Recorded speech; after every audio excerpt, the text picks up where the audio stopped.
spending could be converted to purchasing body armor for the agents in the field.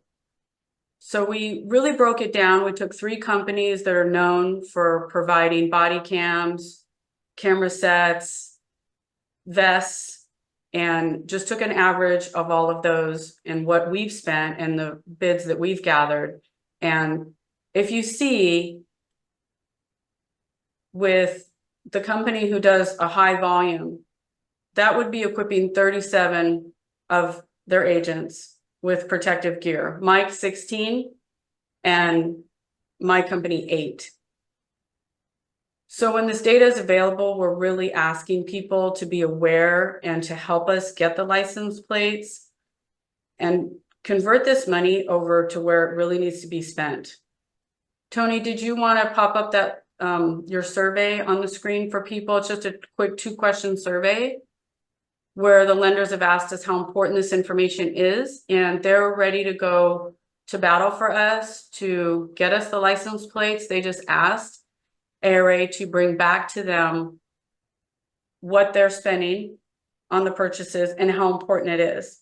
And then this will help them fight for us to get us these license plates. So it's just 2 questions. If you guys don't mind filling this out real quick for us, this will help us bring this back to the lenders. And our goal is to get us license plates without us paying for them. And if the lender is already paying for the plate, then getting that information to us when we receive the repossession assignment. Tony, is this available for us also, for Mike and I? Do you know? So we can complete it?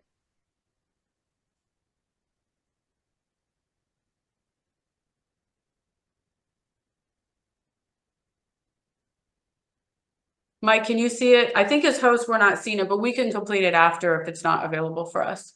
Yeah.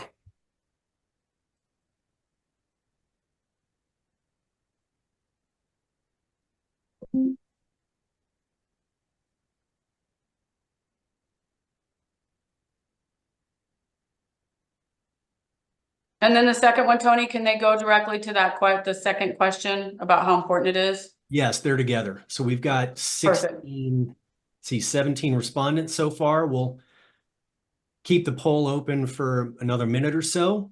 Just give everybody an opportunity to click the buttons.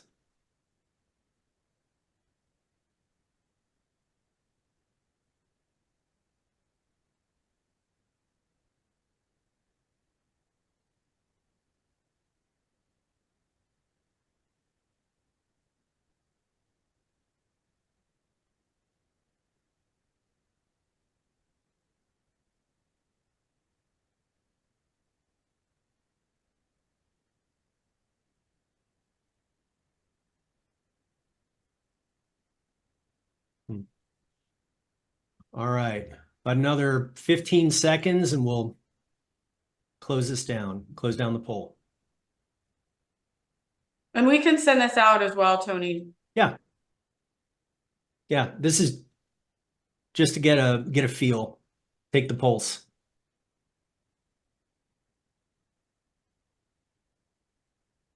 Okay, a few more seconds. And hey, Marcel, it's Amy. I'm joining from my car, but I can't take the poll right now, but I appreciate it afterwards. I'd love to go through it. Thank you. okay, you want to share the results? Sure, that would be great. Okay. So pretty even distribution, I think, with how much folks are spending every year. And everybody's in agreement. It would be beneficial to receive that plate info directly from the lender or forwarder. And Yep. and the numbers are pretty even, which is great. Yep. So it's really it is a good balance between the 3 companies that provided the data as well. Yeah. It's about what we expected. consistent. Perfect. consistent. You know, what it boils down to is time versus money. How long does it take to acquire the plate when you're trying to process, accept close to 300 to 400 accounts in a day? How many people does it take? Are you using auto accept? Are you having the option to purchase a plate through auto accept? Are you spending time, if it doesn't have a plate, to go through it? And then you go through those three options. And when seconds start adding up, then it becomes minutes, minutes become hours on accepting accounts. And then how many people do you want to have to designate to accept an account? I mean, we could all remember back in the day when you manually entered in accounts into our old systems. Now they're all just forced through either RDN or RC, whatever your system portal is, time versus money. And the quicker you can get through it, as for us, because we get a lot of accounts in a given day, sometimes it's just easier just to do auto accept and purchase the plates. And then you start racking up basically equivalent to another employee to accept these accounts and do all those plates. All right, anyways. And Mike, like you said earlier, you're purchasing the plates because you're on auto accept for all of the accounts you receive, but how many of those do you actually repossess? Would do like just a rough percentage? Probably 30 to 40, depending. You know, we turned off auto accept for a lot of forwarders, because it just gets too much, you know, cost wise. So we have to spend a little bit more time going through the DMV. And then if we can't get it through DMV, then obviously we go to RC. And RC, that's another browser, 5 or 6 more clicks, copy and paste, put it in the account, and then you move on to the next one. I think also you had brought up a really good point about the information staying with the account. So when the account cycles through agent after agent after agent, that information is not staying with that account. Each of us are purchasing the plate individually or having to obtain the plate individually. So that would be another cost that we're all investing in purchasing the plate, but the information is not carrying forward to the next person. So let's say there's 4, 5, or 6 agents that account goes to. We're all obtaining that license plate, every single one of us. And so if we can, if it were the license plate were just provided in the very beginning, we all wouldn't be having to purchase the plate or look up the plate. But once it is obtained, it should stay in the system. It should go with that account. It should follow the account. Absolutely. I mean, I still get accounts bounced around from forwarder to forwarder that we've had, and we usually sometimes more than likely will decline it if we've had it 2 or 3 times. And then there's no plates on it. And then you can look at it historically and you'll see that you already purchased plates. So like one particular account, we could have spent $4 or $5 on just for the plate, just for the purchase of the plate, not for anything else, not considering time, man hours, and everything else, but just for a purchase of a plate. Eats into the repo fee.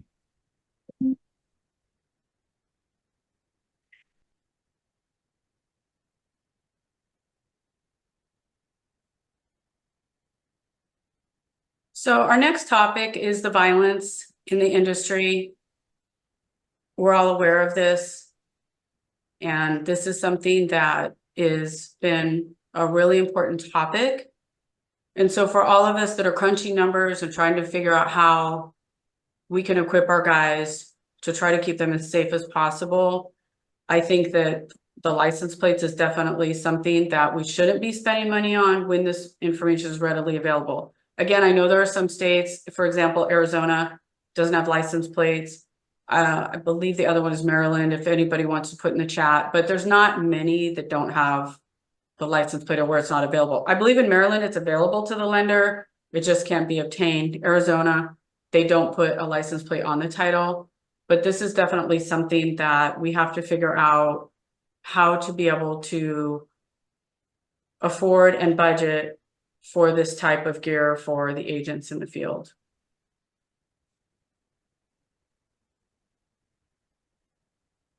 So the body armor cost, like I said, we just did took the 3 bids that the vendors had provided, and this is a cost. I know that everybody's been, looking into this and looking at different vendors to provide the you know, what the annual cost would be, or just for a one-time cost, one-time investment, however your budget works.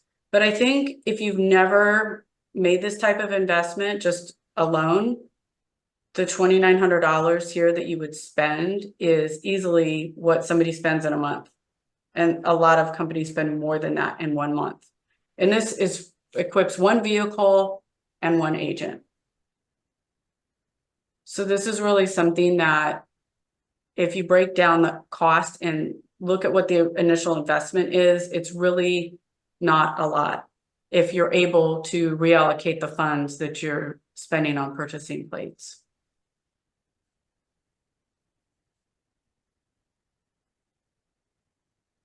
So for our conclusion, this is something that we are hoping and we'll be talking about at NARS as well.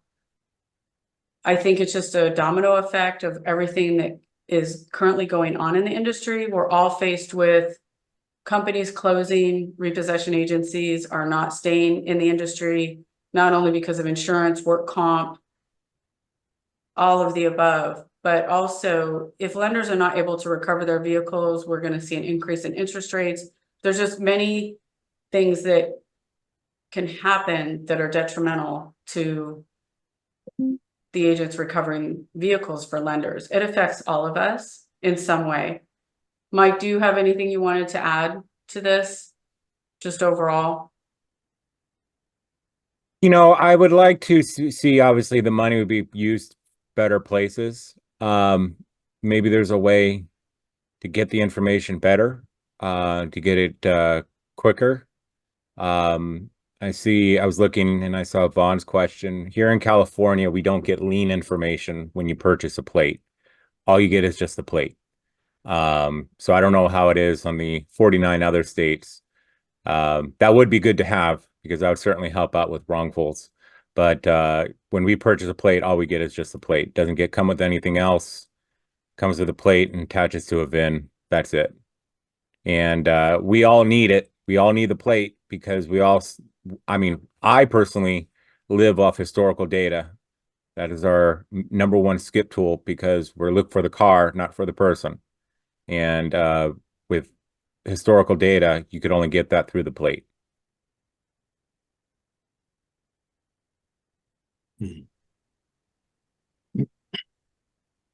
All right, why don't we,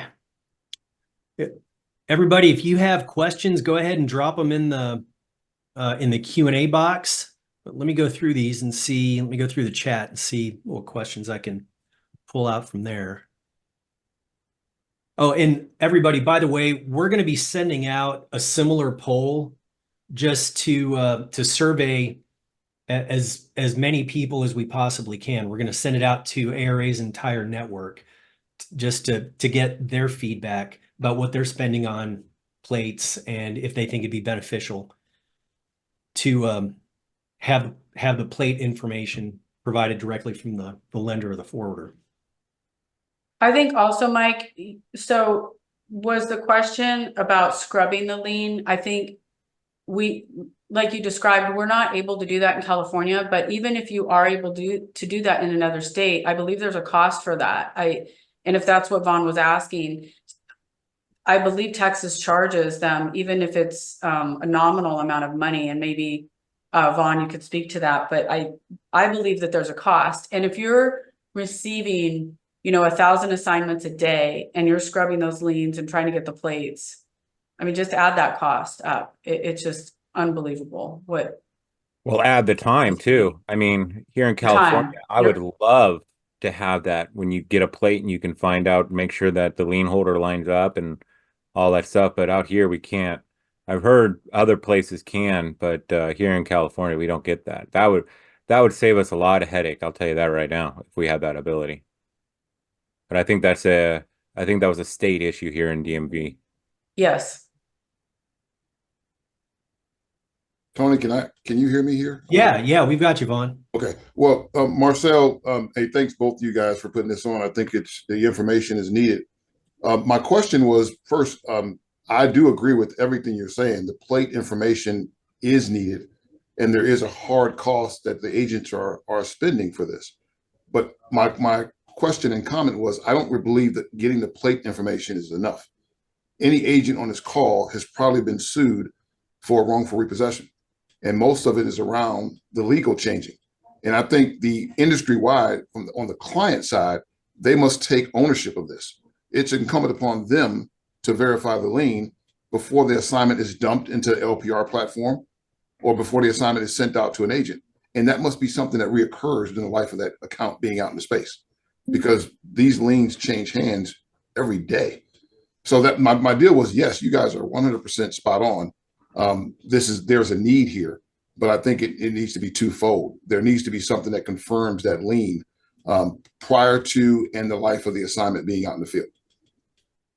So your ask would be, because there are so many wrongfuls that are not on behalf of the repossession agent, and we don't even have a right, the lien has been lost, that you want that lien scrubbed prior to it being dumped into LPR or prior to it coming to us, because we're carrying the freight in most cases.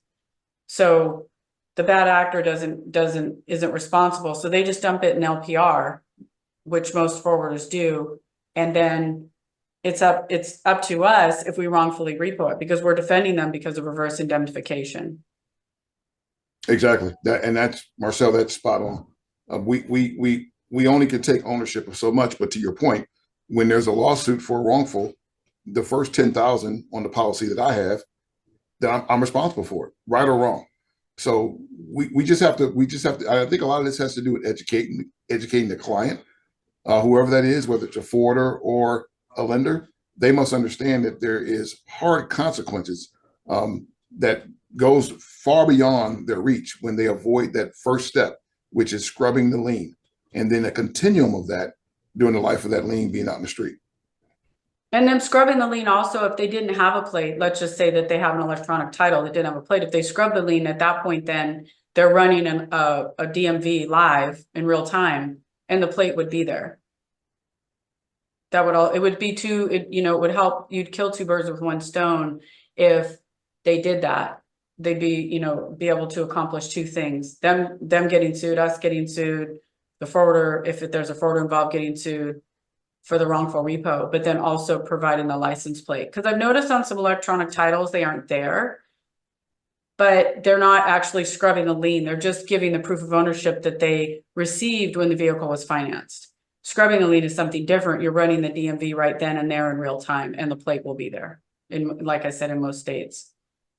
Yeah, Marcel, we could run down a rabbit hole here, but it's important for us to know this, that like take a state like California, there's a lot of things you can't do that Texas can do. And when you make these broad cuts where we have one fee fits all the entire nation, it hurts us. It hurts you for sure. So this is just a reckoning of collaboration with the client community and ours, that we can't have a one price fix all. Everything has a different set of standards from state to state. And it's going to take more conversation. But to Mike's point, once a plate is recovered or captured, it should follow the life of the account. But I will say this again, and I'll move on. That cannot be enough. The VIN must be continually scrubbed, and what that turns out to be, we don't know. But it can't be. It's never scrubbed until there's a lawsuit 2 weeks or 3 months after the assignment's been recovered and sent on the auction. There's a problem that we can't stick our head in the mud here and act as if it doesn't exist. It goes beyond your point here with the plates. Absolutely. Thank you. We've got a couple of comments, questions. So Brian Tolstead, sorry if I'm mispronouncing your last name, Brian. The biggest hurdle seems to be getting lien holders to either provide or pay for the plates. I've had numerous conversations with clients about increased recovery rates if they would provide the plates. So I guess the question is, does anyone have any good ways of convincing lien holders or clients they need to provide the plate information? Well, to me on this one, sorry, I don't mean to cut you off, but to me on this one, to tell a client to better your chances of recovering that vehicle, whether or not you're with DRN or the location services model, is if you don't have that plate, your chances of securing the vehicle are a lot higher if you have the plate. So if they want to get that car picked up, that's sort of the argument that we make to a lot of our directs is supply us a plate, you probably have it because it will increase your chances of securing the vehicle. And that shouldn't be an added cost or added time that we have to incur, because if you have it, give it to us, because then we'll put good use to it. Comment from Mark Lasik said, simple solution, mandate the client or forwarder supply the up-to-date info, change the client for the search, or don't accept the assignment. It surprises me how many recovery agencies don't have the guts to manage their own policies.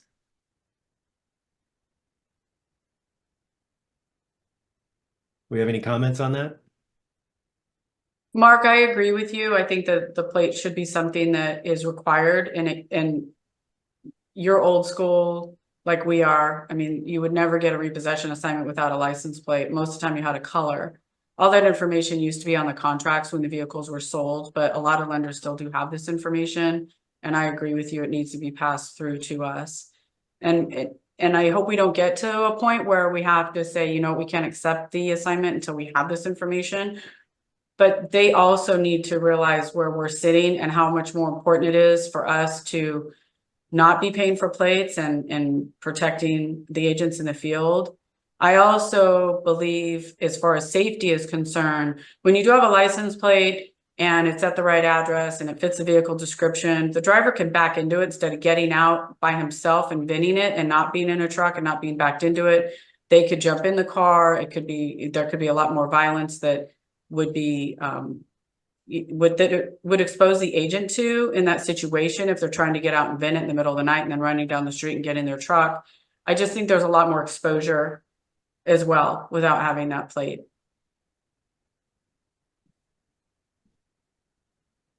John Fontaine, this is in the chat.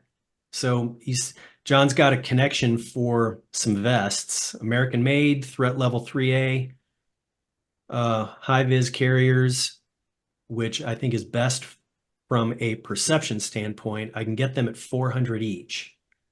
I have nothing to gain other than helping equip life-saving gears. Their interest in me kicking this down the road. And what was the name of the company? I'm sorry, Tony. He added, so it looks like Safe Life Defense.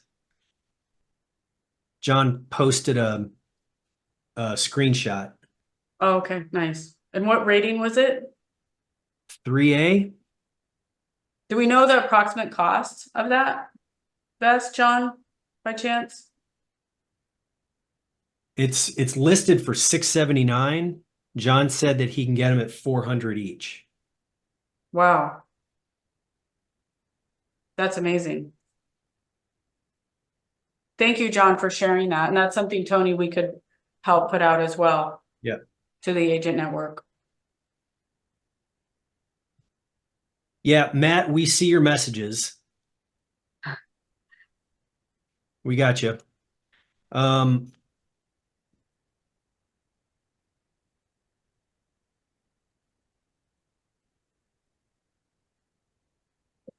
We have an anonymous question. Lenders are about numbers and getting the vehicle picked up as quickly as possible. Has there ever been a study done to see how much quicker vehicles are secured when the license is provided, when the account is submitted versus when it's not provided? I know DRN has done studies on that. Mike, are you familiar with that? I know the rate is really high. And we could obviously get that from them, Tony, and Right. provide that to you if that person wants to communicate with you. But I know that there has been studies done and the rate is, no matter what LPR system you're using, it's a substantial increase in the recovery rate. Over 50%, I know that. Well, yeah, it has to be that or more, because you're gonna, we have a rule here. We don't like to put an account out without a plate because it really doesn't serve a purpose. Unless it's a voluntary. If it's a voluntary and impound, yeah, we'll take the account without a plate. But if it's an invol and we're not getting any historical data and, you know, the address doesn't really check out, we probably wouldn't accept it.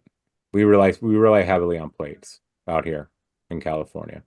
And I know some states are a one plate state. Here in California are a two plate state. So there's a high probability in certain areas we've already scanned it and know where the car is. Because we want to make sure gas is expensive, everything's more expensive. And when I send a guy out on the road, he has a higher recovery rate, knowing that the car has already been spotted at that location. That's where we're going to go. It also improves the recovery time, Mike. So as Right. opposed to it being 3 to 5 days, if you know where the vehicle is and it's been scanned there, it can be picked up in, 24, 48 to 72 hours. Yes. It's important for the lender and for us.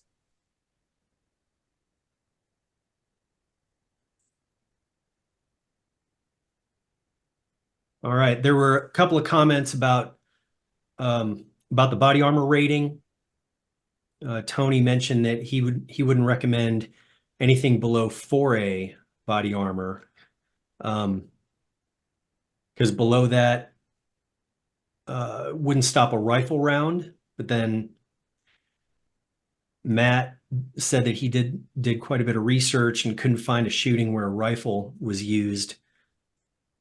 Everything was by shotgun or handgun. So I guess that's going to be a decision that you're going to have to make individually. That's really good feedback.